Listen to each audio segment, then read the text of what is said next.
Hello.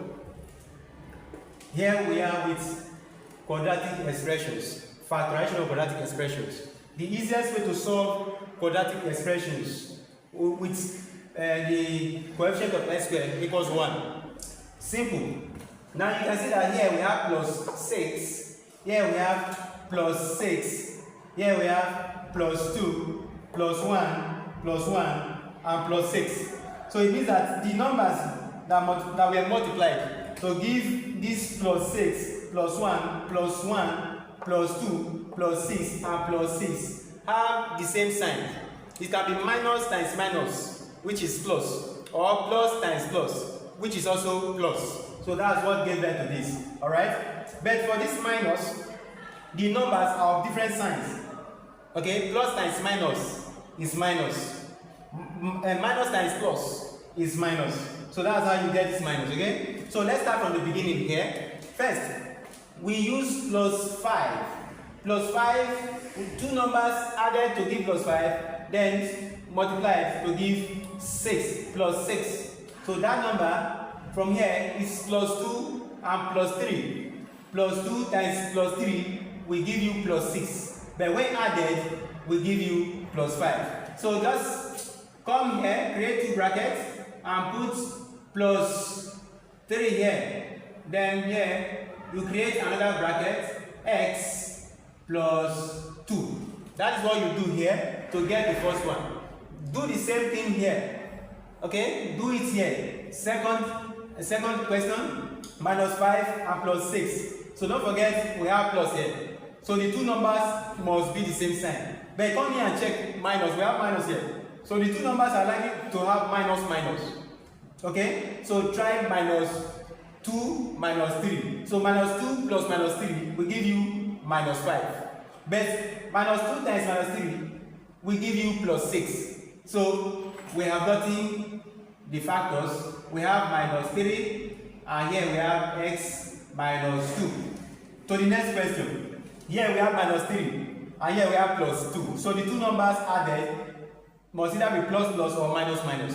But first, come here and check. Okay? Here we have minus 3, which means we have minus 2, minus 1. We give you, when added, give you minus 3. Then minus 2 times minus 1 will give you plus 2. So it means we have x minus 2, okay? X minus 2, and here x minus 1. Alright? Because minus 2 minus 1 gives you minus 3. Then minus 2 times minus 1 gives you plus 2. Then do the same to question 4. Question 4, we have two numbers that will be added to give minus 2, then multiply to give plus 1. Okay? So we can try minus 1 minus 1. Minus 1 is minus 2. Then minus 1 times minus 1. Because minus times minus is plus. That gives you what? It gives you plus 1. So that is x. X minus 1.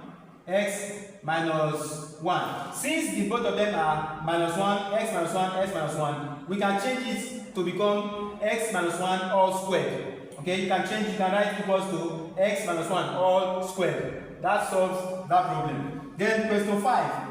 X squared plus 2x plus 1. So two numbers that will be added to give plus 2 and multiplied to give plus 1. Okay, so here we have plus 1. So we can try plus 1 plus 1. Alright, so if you try plus 1 plus 1 gives you plus 2, and plus 1 times plus 1 gives you plus 1. So that gives us x plus 1, yeah, x plus 1. Alright, so since they are the same numbers, you can just take a bracket.